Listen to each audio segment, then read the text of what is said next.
मिल जाए आपको सुंदर भोले वाला रखेगा और या उसी में आएगी कि शरीर से सब होने तकलीफ होने की कष्ट यदि आपको होए तो आपकी समझो अपने शरीर की तपस्या और जो इस भाव से तीर्थ धाम में आनंद लेता है उसी का जीवन महान है।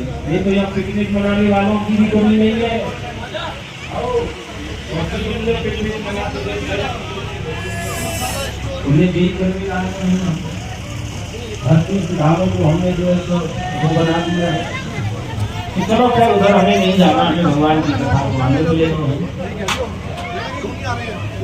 कन्हैया ने मन में विचार किया कि मेरे भक्त अर्जुन को आज के युग में कुछ हो गया तो धरती पर दूसरा कोई भक्त ऐसा पैदा नहीं होगा जो विश्वास से मेरे हाथ में अपने जीवन की बात सोच कुछ भी हो जाए मुझे मेरे भक्त की रक्षा करनी पड़ेगी। तो ध्यान देना, भगवान ने जो प्रतिज्ञा की थी कि मैं अपने हाथ में शस्त्र नहीं उठाऊंगा, ठाकुर जी ने अपनी प्रतिज्ञा को भूल गए, यानी मानो उन्होंने उस प्रतिज्ञा को छोड़ दिया।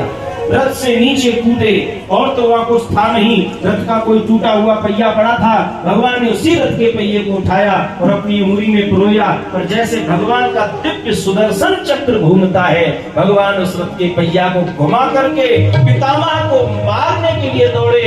और जब पितामह ने द्वारकानाथ को अपनी ओर मारने के आते हुए देखा तो महाराज पितामह के हाथ में जो धनुष बाण लगे थे उन्होंने धनुष बाण दूर फेंक दिए और दोनों हाथ उठा करके कहा बस द्वारकानाथ बस, मुझे आपसे युद्ध नहीं करना प्रभु, मुझे आपसे युद्ध नहीं करना। नहीं आने का क्या मतलब? अरे महाराज मतलब सीधा सा है, मुझे तो बस आपकी प्रतिज्ञा तोड़वानी थी तो टूट गई।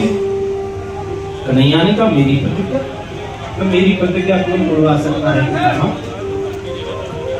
पितामह का कमाल कर दो, अब मेरी प्रतिज्ञा तोड़ करके आए हो और कह रहे हो मेरी प्रतिज्ञा कोई नहीं तोड़वा सकता।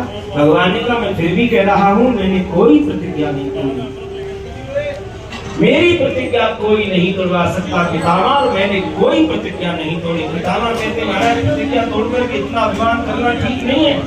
आपने प्रतिज्ञा की महाभारत के युद्ध में से ग्रहण नहीं करूंगा। भगवान ने कहा संस्कृति बात करनी नहीं है। पितामह ने कहा ये आप अपनी चतुराई से निकलना चाहते हो, अपने हाथ में कुछ ऐसा नहीं उठाऊंगा वो तो छूटा कुछ भी सही होगा, आपको मारने के लिए आपने अपने हाथों में मेरी मारने के लिए शस्त्र उठा लिया, आपका नील टूट गया, आपकी प्रतिज्ञा टूट गई। तथा मुझे बड़ी चाहिए पितामह यदि आज मैं अपनी प्रतिज्ञा नहीं तोड़ता तो आज मेरे भक्त